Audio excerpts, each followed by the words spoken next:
BSP എന്നത് വെറും പരിതാപകരമായ അവസ്ഥയിലൂടെ നീങ്ങുന്ന ഒരു പാർട്ടിയാണ്.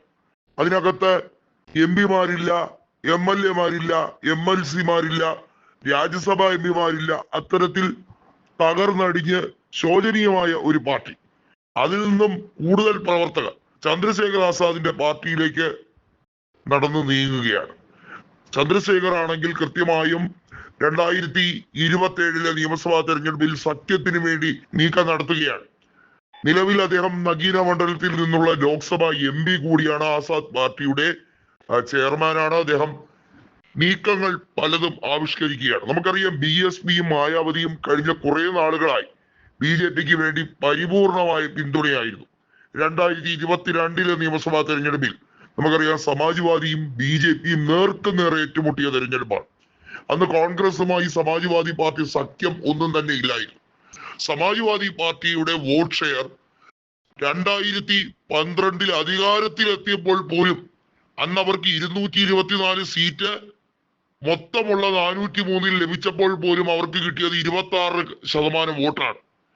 അതിനെ പോലും പരാജയപ്പെടുത്തിക്കൊണ്ട് 2022 ചരിത്രത്തിലെ ഏറ്റവും വലിയ വോട്ട് ഷെയറായ 33% അവരുടെ വളർച്ചയെത്തി.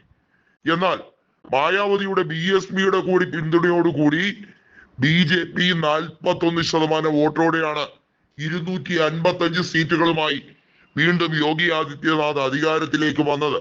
എന്നാൽ ഇക്കുറി മായാവതിയുടെ പാർട്ടിയിൽ നിന്നും മായാവതിയെ പിന്തുണയ്ക്കുന്ന ന്യൂനപക്ഷ വിഭാഗങ്ങൾ പരിപൂർണമായി ബ്ലോക്കായി എന്ന് വേണമെങ്കിൽ തന്നെ പറയാം. അവർ ചന്ദ്രശേഖറുമായി സഖ്യം ചേർന്നിരിക്കുകയാണ്. നമുക്കറിയാം കാൻഷിറാമിന്റെ ഐഡിയോളജിയിൽ മണ്ഡൽ കമ്മീഷന്റെ ഉദയത്തോടെ ശക്തമായ വേരുറപ്പിച്ച പാർട്ടിയാണ് ബഹുജൻ സമാജ് പാർട്ടിയും സമാജ്വാദി പാർട്ടിയും. BSP 2015 2014 ലോക്സഭാ തെരഞ്ഞെടുപ്പോടുകൂടി പരിപൂർണമായി ഒരു ശോചനീയ അവസ്ഥയിലേക്ക് പോകുന്ന കാര്യമാണ് കണ്ടത്.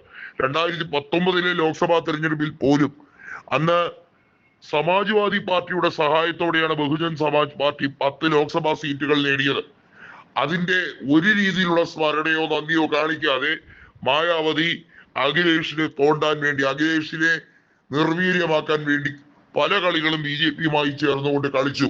ഒടുവിൽ ഇപ്പോൾ സ്വയം നിർവീര്യമായി എന്ത് ചെയ്യണമെന്നറിയാതിരിക്കുകയാണ്. BJPക്ക് വേണ്ടി ഇത്രയേറെ ഉപകാരം ചെയ്തതുകൊണ്ട് തന്നെയാണ് മായാവതിയെ അഴിമതി കേസുകളിൽ പലതിലും ED അറസ്റ്റ് ചെയ്യാത്തത്, ED ചാർജ് ഷീറ്റ് കോടതിയിൽ സമർപ്പിക്കാത്തത്. അതായത് മായാവതി കാണിച്ചിരിക്കുന്ന ശതകോടികളുടെ അഴിമതി കഥകൾ എല്ലാം BJP മനഃപൂർവ്വം ഉപകാരം ചെയ്തു കൊടുത്തതിന്റെ പേരിൽ മൂടി വെക്കുകയായിരുന്നു. ഇവിടെ സമാജ്വാദി പാർട്ടി കൃത്യമായി പറയുകയാണ്, അഖിലേഷ് പറയുകയാണ്, സമാജ്വാദി പാർട്ടി അധികാരത്തിലെത്തിയാൽ മായാവതി അടക്കം എല്ലാത്തിനെയും ബുക്ക് ചെയ്യും, എല്ലാത്തിനെയും ജയിലിൽ അടയ്ക്കും എന്ന് വ്യക്തമാക്കുകയാണ്.